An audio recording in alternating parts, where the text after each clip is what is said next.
Video के माध्यम से हम आपको बताएंगे भैरवी साधना। भैरवी साधना किस प्रकार से की जाती है और भैरवी साधना को करने से आपको सिद्धियां कौन कौन सी प्राप्त होती हैं। जिस व्यक्ति ने भैरवी साधना में महारत हासिल कर लिया है, उस व्यक्ति के लिए भैरवी साधना करने वाले व्यक्ति के अंदर भैरवी के समान ही शक्तियां आ जाती हैं। और भैरवी साधना जो है एक व्यक्ति नहीं कर सकता है, जुड़े के साथ होती है। दूसरी बात, इस साधना को करने वाला चीरी ओढ़ना का मतलब उस पर कभी अपने जीवन में बुढ़ापा नहीं आएगा, या आप यूं कह सकते हैं कि आपने जिस एज में भैरवी साधना में महारत हासिल कर लिया, भैरवी माता को प्रसन्न कर लिया, जब भैरवी माता प्रसन्न हो जाएंगी उसके बाद आपने जैसे 40 बरस की एज में भैरवी साधना को सिद्ध कर लिया, तो आपको आजीवन 40 बरस का ही रहना है, आपको बुढ़ापे का सामना नहीं करना पड़ेगा। इसे कहते हैं चीरी योगना। दूसरी बात, परम कांतिवान और इसके साथ अद्भुत शक्तियों का स्वामी बन जाता है। साधना करने के बाद आप अपने मन में कल्पना करेंगे और कल्पना करने के बाद जो भी ऐश्वर्य की वस्तुएं हैं वो आपकी इच्छा के अनुसार आपको प्राप्त हो जाएंगी। भैरवी साधना में महारत हासिल करने के बाद, पहले नहीं, इसमें साधक को परम सिद्धि प्रदान होती है। भैरवी साधना को करने के लिए आपको किस किस वस्तु की आवश्यकता होगी, और दूसरी बात, भैरवी साधना करने के लिए आपको एक योग्य गुरु की आवश्यकता होगी, क्योंकि गुरु के बगैर ये साधना नहीं कर सकते।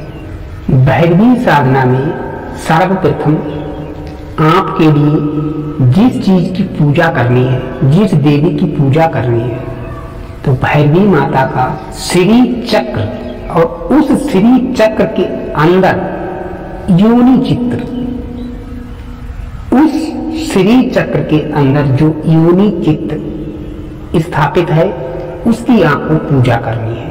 इस साधना में आपको कौन कौन सी सामग्री की आवश्यकता होगी। कलश मिट्टी का, कलश के अंदर आपको मदिरा भरनी है। यह मदिरा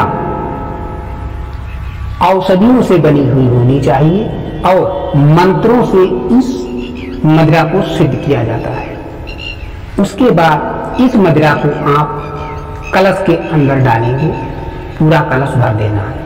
इसके बाद मांस, मछली, रक्त चंदन, लाल आसन, लाल पुष्प, आम के पत्ते, देसी घी का दीपक और अगरबत्ती।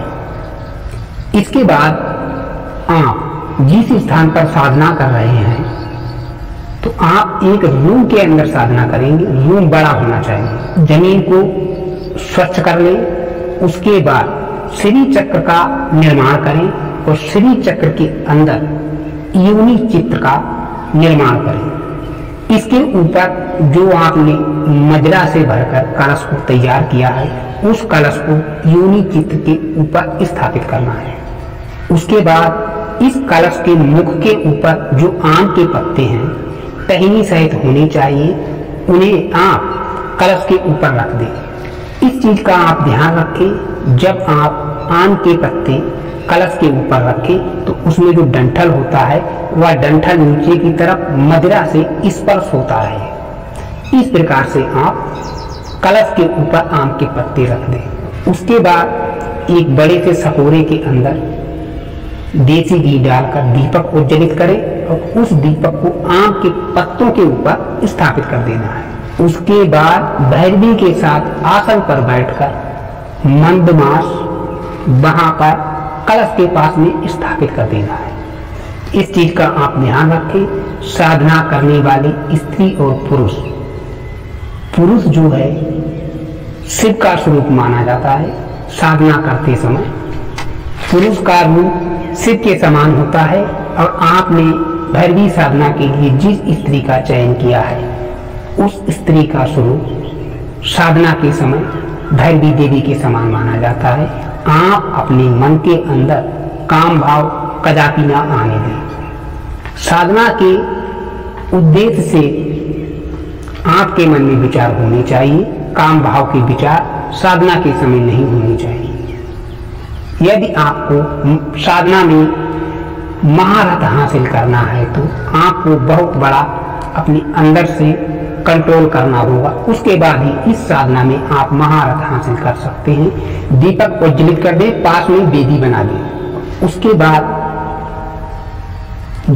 जो लोग साधना करने के लिए बैठे हैं तो पुरुष का स्वरूप भैरव का और स्त्री का स्वरूप भैरवी का, तो इसमें हम आपको जब भैरवी और भैरव बोले तो साधना करने वाले स्त्री पुरुष के लिए बताएंगे। इस चीज का आप ध्यान रखें। उसके बाद भैरव भैरवी का दाहिना हाथ में लेकर दीपक को प्रणाम करें। भगवती मंत्र का स्मरण करते हुए आपको ध्यान लगाना है।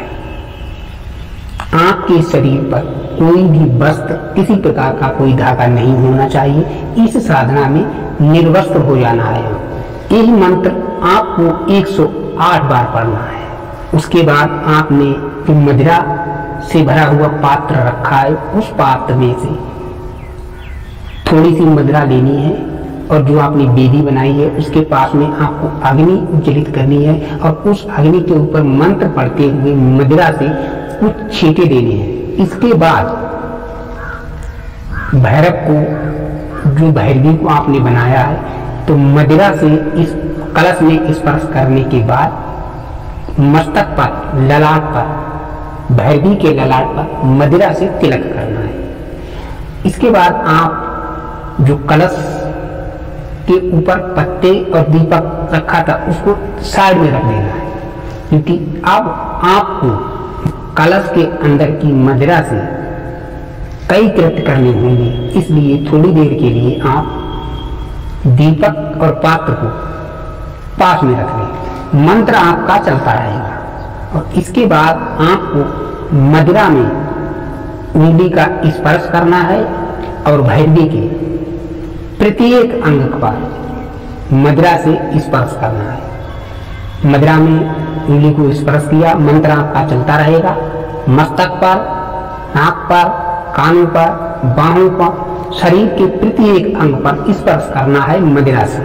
उसके बाद साधक को भैरवी के चरणों में अपनी ललाट को रखकर, आपको ये नहीं सोचना साधना करते समय कि ये मेरी, यदि आप पत्नी के साथ साधना कर रहे हैं तो साधना में पत्नी और पति का भाव नहीं होगा, केवल आपकी पत्नी का जो स्वरूप है वह देवी का है और आपका स्वरूप, आपका जो रूप है वह भैरव का है।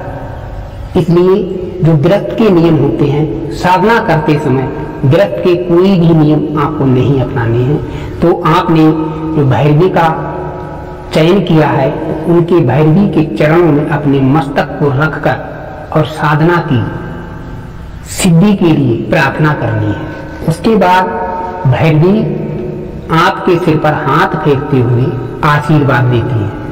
उसके बाद भैरवी चक्र को प्रणाम करके, पहले आपने भैरवी को प्रणाम किया था, अब आपको भैरवी चक्र को प्रणाम किया, श्री चक्र के अंदर योनि चित्र का निर्माण किया है, उसको प्रणाम करना है। उसके बाद एक पात्र अलग में रखने आप और उस पात्र में कलश के अंदर से थोड़ी मदिरा उसमें डाल दें। उसके बाद उस पात्र में से एक घूंट मदिरा भैरवी को पीने के लिए देनी है।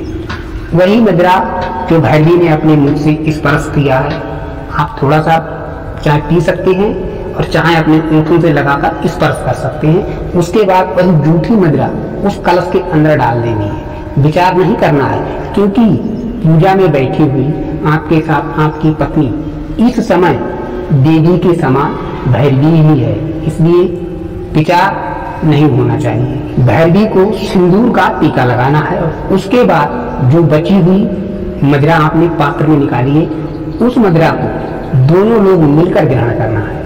अर्धरात्रि के समय गुरु और भैरवी दोनों एक दूसरे के शरीर पर मदिरा का मालिश करना है, पूरे शरीर में। पहले गुरु भैरवी के शरीर में मदिरा का मालिश करेगा, फिर भैरवी गुरु के शरीर में मदिरा की मालिश करेगी। मालिश करते समय भैरवी साधना मंत्र का पाठ करते रहना है। उसके बाद गुरु आसन पर पद्म आसन या सुखा आसन में विराजमान हो जाएगा और भैरवी आपकी गोद में जिस प्रकार से संभोग करते हैं उस अवस्था में आपको आ जाना है। स्थिति संभोग वाली होगी, लेकिन संभोग के भाव नहीं होने चाहिए मन में। संभोग वाली स्थिति में बैठने के बाद चाहे आप भैरवी माता के चित्र को अपने त्राटक में स्थापित कर लें, चाहे आपने जो भैरवी का चयन किया है उस भैरवी का चित्र अपने त्राटक में स्थापित कर लें, आंखें बंद कर लें। इसके बाद जो आपको गुरु ने मंत्र दिया है उस मंत्र का आपको निरंतर जाप करना है। आसन में बैठे रहेंगे, ये नहीं सोचना है कि क्योंकि साधना लंबी है हर व्यक्ति नहीं कर सकता है, आपको बार बार आसन नहीं बदलना है। चाहे तो आप पहले से प्रैक्टिस कर सकते हैं, उसके बाद साधना आरंभ करें। अर्धरात्रि से लेकर साधना सुबह तक चल रही है। इस साधना के लिए जो मंत्र है, क्योंकि ये साधना एक नहीं है, भैरवी साधना अनेक रूप से है। भैरवी साधना, भैरवी चक्र साधना, संभोग साधना, तो हर चीज में मंत्र बदल जाते हैं। ये आप जिस योग गुरु को धारण करेंगे, आपका योग गुरु ही आपको मंत्र देगा। उस मंत्र के आधार पर आपको साधना करनी है। बहुत ही प्रचंड और उग्र साधना है। इस साधना में जो मंत्र हमारे वेद शास्त्रों में दिया है वह मंत्र मैं आपको मुझसे बोलकर नहीं दूंगा, लिख कर दे दूंगा स्क्रीन पे।